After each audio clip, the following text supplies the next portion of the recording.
Le 11 juin 2024, dans une pièce discrète d'un hôpital parisien, une voix éteinte mais déterminée brise le silence.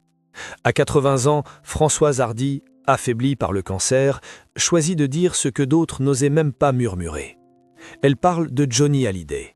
De son génie, oui, mais aussi de ses infidélités, de sa famille brisée, de Laetitia, de Laura, de David, et surtout de cette vérité crue que le showbiz a toujours su dissimuler.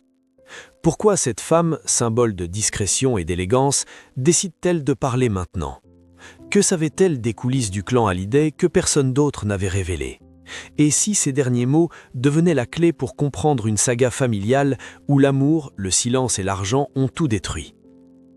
Le 17 janvier 1944, alors que Paris ploie encore sous l'occupation, une enfant naît dans la pauvreté, fruit d'une relation clandestine entre une jeune employée de bureau et un homme marié. Elle s'appellera Françoise Hardy. Rien ne l'a prédestinée à devenir l'une des voix les plus pures de la chanson française. Enfant solitaire, écorchée par l'absence d'un père, elle trouve refuge dans la lecture et la musique classique. À 16 ans, elle découvre la guitare. À 18, elle signe son premier contrat chez Vogue, le même label que Johnny Hallyday, déjà en pleine ascension. Entre eux, ce n'est pas l'admiration qui prime au départ, c'est l'opposition. Françoise Hardy le dira elle-même. Au début, je trouvais ses chansons franchement médiocres. Une phrase qui aurait pu rester dans l'ombre, mais qu'elle assume des décennies plus tard avec une franchise rare. Ce jugement, partagé à voix basse dans les couloirs des studios dans les années 60, révèle un fossé artistique profond. Elle, timide et cérébrale, lui, flamboyant et instinctif. Pourtant, au fil des années, quelque chose change. Hardy voit Johnny se battre avec ses démons, avec son corps brisé par les maladies, et son regard évolue. Elle découvre l'homme derrière le mythe, un être vulnérable, parfois maladroit, mais courageux face à la douleur. En 2017, la mort de Johnny Hallyday bouleverse la France. Les hommages affluent, les larmes coulent. Mais dans l'ombre, une guerre silencieuse éclate, celle de l'héritage. Laura Smith et David Hallyday, ses enfants aînés, apprennent qu'ils ne figurent dans aucun testament. Toute la fortune et les droits sont légués à Laetitia Hallyday, sa dernière épouse, et à leurs deux filles adoptives, Jade et Joy. Ce choix choque l'opinion publique. Et parmi les rares voix à s'élever avec nuance, il y a celle de Françoise Hardy. En 2018, dans une interview à cœur ouvert, elle déclare « Laura et David ont dû se sentir rejetés, c'est inévitable, mais Johnny voulait probablement sécuriser l'avenir de ses filles mineures, c'est humain. » À une époque où chacun prend parti, Hardy refuse la simplification. Elle ne condamne ni Johnny, ni Laetitia, ni les enfants aînés. Elle décrit un homme divisé entre ses devoirs passés et ses attachements présents. Elle pointe du doigt les failles sans pour autant distribuer les coups.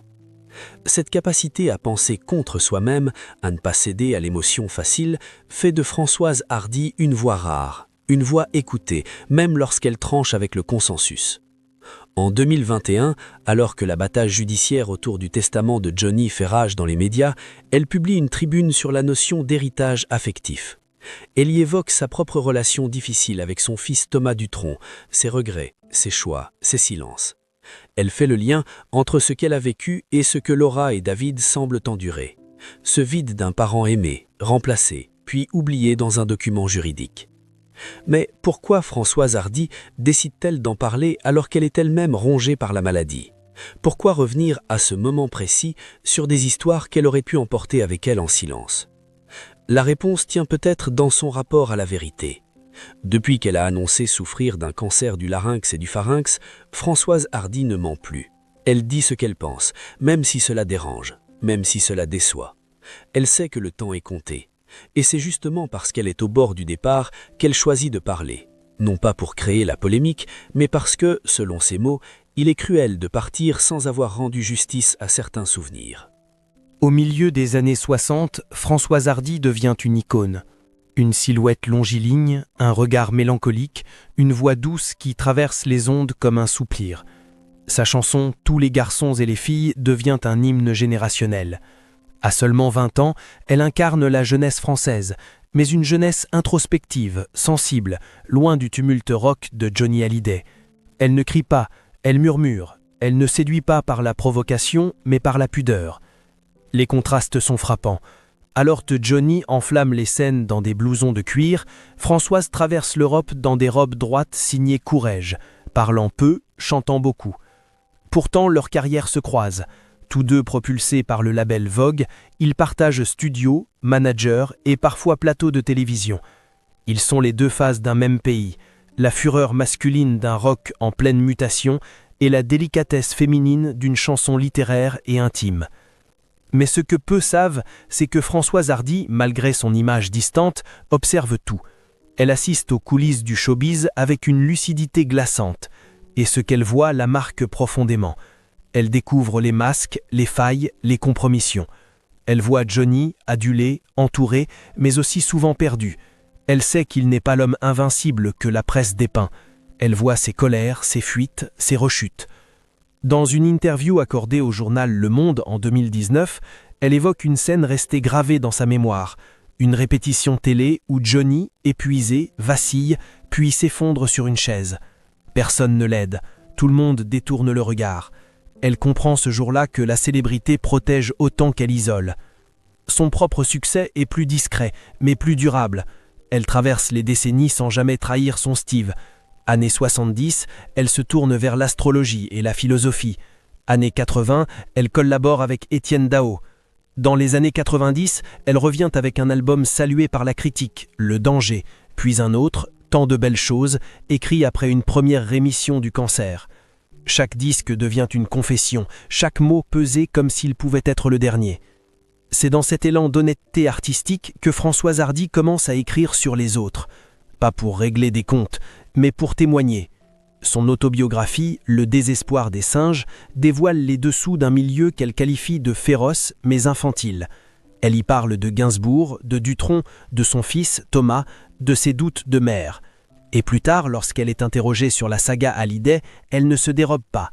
Elle raconte, sans phare, ce que beaucoup savaient sans l'admettre, les infidélités de Johnny avant le désarroi de Sylvie Vartan après son accident de voiture, alors que son mari multipliait les aventures. Elle ne juge pas, mais elle dénonce un système où les femmes étaient toujours sacrifiées au nom du génie masculin. Elle, qui a toujours refusé de se conformer, dénonce ces mécanismes avec calme mais fermeté. Et pourtant, malgré tout cela, Hardy ne bascule jamais dans le ressentiment. Lorsqu'elle parle de Johnny, elle évoque aussi son courage, son combat contre le cancer, sa ténacité sur scène jusqu'au bout. Elle dit « Il avait beaucoup de failles, mais il n'a jamais lâché. Je respecte ça. » C'est cette ambivalence qui fait toute la puissance de son témoignage. Elle ne cherche pas à déconstruire une idole, elle cherche à humaniser un monument, à dire que la grandeur n'efface pas les erreurs et que les blessures, même anciennes, méritent d'être reconnues. Dans une lettre jamais publiée mais lue en partie par son fils Thomas lors d'un hommage intime, Françoise Hardy écrit « J'ai vu trop de femmes se taire pour ne pas parler. J'ai vu trop de douleurs dissimulées pour ne pas témoigner. Je ne veux pas mourir en ayant menti. » C'est là que se joue le véritable basculement, le moment où la femme élégante, longtemps silencieuse, choisit la parole. Et cette parole ne sera ni douce ni dure, elle sera vraie. C'est au crépuscule de sa vie que Françoise Hardy, l'icône discrète, décide de tout dire. Pas dans une conférence de presse tonitruante, pas dans une émission de divertissement, mais à travers des entretiens ciselés, choisis, presque confidentiels, comme des lettres ouvertes à ceux qui sauraient encore écouter. Et ce qu'elle révèle, à demi-mot mais sans équivoque, résonne comme une gifle pour les adeptes du silence. Le premier choc vient de ses confidences sur Johnny Hallyday, l'homme derrière le mythe. Dans une déclaration accordée à Paris Match, elle évoque l'épisode qui, selon elle, aurait dû éveiller les consciences depuis longtemps, l'infidélité de Johnny envers Sylvie Vartan, alors même qu'elle venait de survivre à un grave accident de voiture en 1970. Hardy n'accuse pas, elle constate. Elle raconte comment Sylvie, brisée physiquement, luttait pour se relever, tandis que Johnny, absent émotionnel, multipliait les conquêtes. Il l'aimait sans doute, mais il ne savait pas rester, dira-t-elle. Des mots simples, mais qui fissurent le vernis du couple glamour. Mais le cœur de ces révélations se concentre sur un sujet brûlant, l'affaire de l'héritage Hallyday. Une guerre familiale exposée dans la presse, mais rarement commentée avec autant de lucidité. Hardy ne cache pas son malaise. Elle dit comprendre la douleur de Laura Smet et David Hallyday, rayés de leur testament. Ils ont été rejetés 2 fois, dira-t-elle à France Inter. Une fois dans l'enfance, puis à nouveau après sa mort. Pour Hardy, il ne s'agit pas d'argent, il s'agit de reconnaissance. Et dans ce domaine, Johnny, dit-elle, a failli. Elle n'oublie pas non plus Laetitia. Loin de la caricaturer en veuve manipulatrice, Hardy brosse un portrait plus nuancé. Elle évoque une jeune femme jeune, confrontée à un géant fatigué, puis à une fortune à défendre. Elle parle de ses efforts pour préserver l'image de Johnny, de son rôle de mère protectrice pour Jade et Joy. Mais elle souligne subtilement que la gestion posthume du nom Hallyday a pu ressembler à une opération de communication plus qu'à un travail de mémoire. Quand l'héritage devient une marque, que reste-t-il du deuil ? Demande-t-elle froidement. Ces mots divisent. Certains la saluent pour son courage, d'autres l'accusent de cracher dans la soupe au moment où le clan Hallyday tente de tourner la page. Mais Hardy n'a jamais été du genre à se taire pour plaire. Elle déplore l'omerta dans le showbiz français, où les secrets sont gardés non pas pour loyauté, mais pour peur de perdre des invitations, des amitiés feintes, des contrats. J'ai vu des producteurs trahir, des agents mentir, des artistes s'effondrer dans des loges pendant que la fête battait le plein, écrit-elle dans un texte publié posthumement par Le Figaro. La parole de Hardy est d'autant plus forte qu'elle ne vient pas d'une rivale, née d'une femme aigrie. Elle vient d'une contemporaine, d'une amie parfois silencieuse, mais toujours présente. Elle n'a rien à gagner, elle sait qu'elle va mourir, et c'est précisément cette lucidité qui donne à ses propos une force rare. Quand elle parle de Johnny, c'est pour rappeler qu'il fut aussi un homme vulnérable, dépassé par ses propres démons.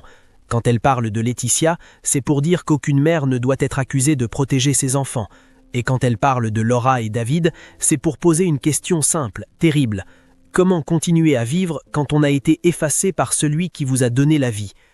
Mais le véritable scandale, celui que ces paroles exposent sans le dire frontalement, c'est le scandale d'un système. Le système des maisons de disques qui ont protégé Johnny malgré ses dérives. Le système médiatique qui a magnifié l'image du rocker tout en étouffant les voix critiques.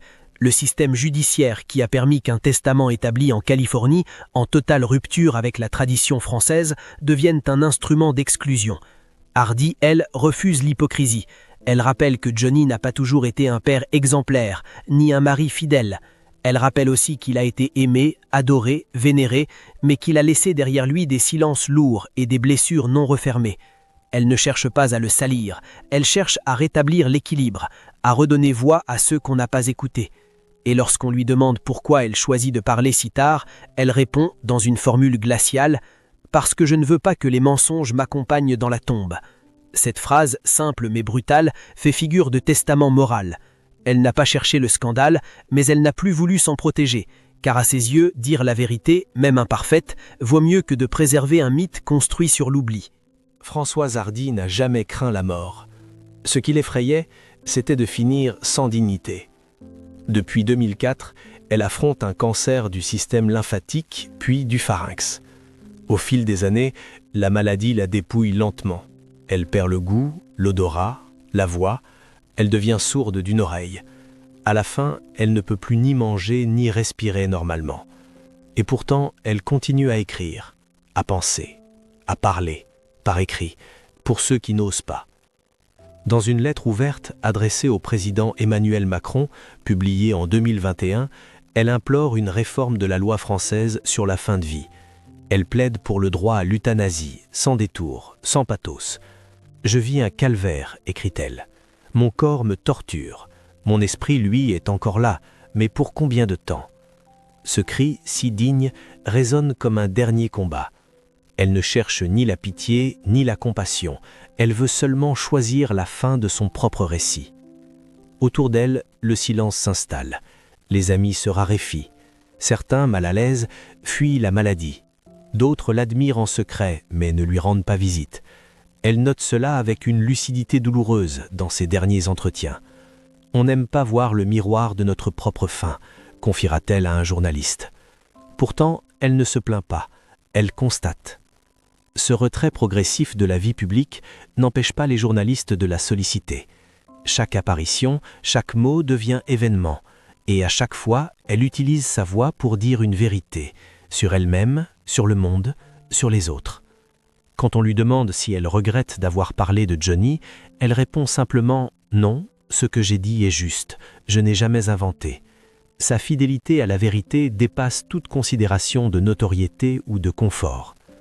Elle avoue aussi avoir reçu des messages anonymes, parfois menaçants, des admirateurs de Laetitia, des fans de Johnny, des proches blessés. Elle ne les accuse pas, elle les comprend. Quand on bouscule un mythe, on touche à l'identité de ceux qui y croient. Elle ne revient pas sur ses propos, mais elle respecte la douleur que ces mots peuvent provoquer. Paradoxalement, plus elle s'affaiblit physiquement, plus sa parole devient forte. Elle publie des poèmes, des fragments de pensée, des lettres ouvertes. Elle soutient Laura Smet lorsqu'elle fait appel à la justice. Elle écrit à David, en privé, pour lui dire qu'il n'est pas seul. Elle ne prend pas parti, elle console, à sa manière, en silence. Là où d'autres se seraient enfermés dans l'amertume, Hardy choisit la lucidité. Elle reconnaît ses propres fautes, ses erreurs de mère, ses silences dans son couple avec Jacques Dutronc. Elle ne se présente pas en modèle, elle se présente en témoin. Et c'est peut-être cela, au fond, son dernier cadeau au public français. L'exemple d'une femme célèbre qui ose mourir sans masque. Un témoignage bouleversant revient souvent dans ses interviews de fin de vie, celui d'un rêve qu'elle fait régulièrement. Elle entre dans une pièce remplie de visages familiers, mais personne ne la voit. Elle est là, mais invisible. C'est ainsi qu'elle décrit sa fin de vie. Une lente évaporation, une disparition douce, mais consciente. Elle n'en a pas peur, elle l'attend, elle l'accompagne. Et jusqu'au bout, elle continue de poser les bonnes questions, pas seulement sur elle-même, mais sur la société qu'elle quitte. Pourquoi avons-nous si peur de la mort ? Pourquoi préférons-nous les mensonges réconfortants aux vérités inconfortables ? Des questions simples, mais que peu osent formuler à voix haute. Dans une de ses dernières lettres manuscrites adressées à une amie de jeunesse, elle conclut ainsi « Je pars bientôt, mais je pars en ayant dit ce que je devais. Ce n'est pas un acte de révolte, c'est un acte d'amour. Un amour exigeant, sans concession, pour la vérité, pour les vivants, et pour les morts que l'on a trop longtemps idéalisés. » Elle s'appelait Françoise Hardy. Elle chantait l'amour avec des mots simples, regardait la vie avec une mélancolie douce et affrontait la mort avec un courage silencieux. À 80 ans, quand tant d'autres auraient choisi l'oubli ou la tranquillité, elle a préféré la vérité. Pas une vérité brutale, ni hargneuse, mais une vérité nue, réfléchie, dénuée de rancune. Une vérité qui dérangeait parce qu'elle ne s'excusait pas. Dans ces derniers mois, elle aurait pu se taire. Elle aurait pu se réfugier dans les souvenirs agréables, dans l'image qu'on voulait garder d'elle, l'icône intouchable des années yéyé. Mais elle a choisi de parler, de Johnny, de Laetitia, de Laura et David, et surtout de ce qu'elle avait vu, compris, traversé. Ce n'était pas une vendetta, c'était un legs. Son témoignage n'est pas un scandale, c'est un miroir. Il reflète la complexité des familles, les blessures que le temps ne guérit pas toujours, les choix impossibles que l'on préfère ignorer. En exposant les failles du clan Hallyday, Françoise Hardy a aussi tendu la main aux milliers de familles anonymes où l'amour et le silence cohabitent, où les non-dits empoisonnent, où les héritages deviennent des batailles. Elle n'a jamais prétendu détenir toute la vérité, mais elle a eu le mérite, rare, de ne pas la fuir. Elle savait que parler, c'était risquer l'incompréhension. Elle l'a accepté, parce qu'elle croyait à une parole juste, parce qu'elle croyait que le respect ne consiste pas à flatter les morts, mais à les regarder en face. Et aujourd'hui, que nous reste-t-il de son ultime message ? Une chanson peut-être, ou un regard qui nous interroge encore, mais surtout une question, simple et essentielle. Faut-il attendre la fin pour dire ce que l'on pense vraiment ? Dans une époque saturée de polémiques stériles et de silences complaisants, la voix de Françoise Hardy résonne comme un rappel à l'essentiel. Elle nous invite à reconsidérer notre rapport à la mémoire, à la loyauté, au courage. Elle ne nous laisse pas une leçon, elle nous laisse un choix. Le choix d'écouter, d'oser comprendre et peut-être, un jour, de parler nous aussi.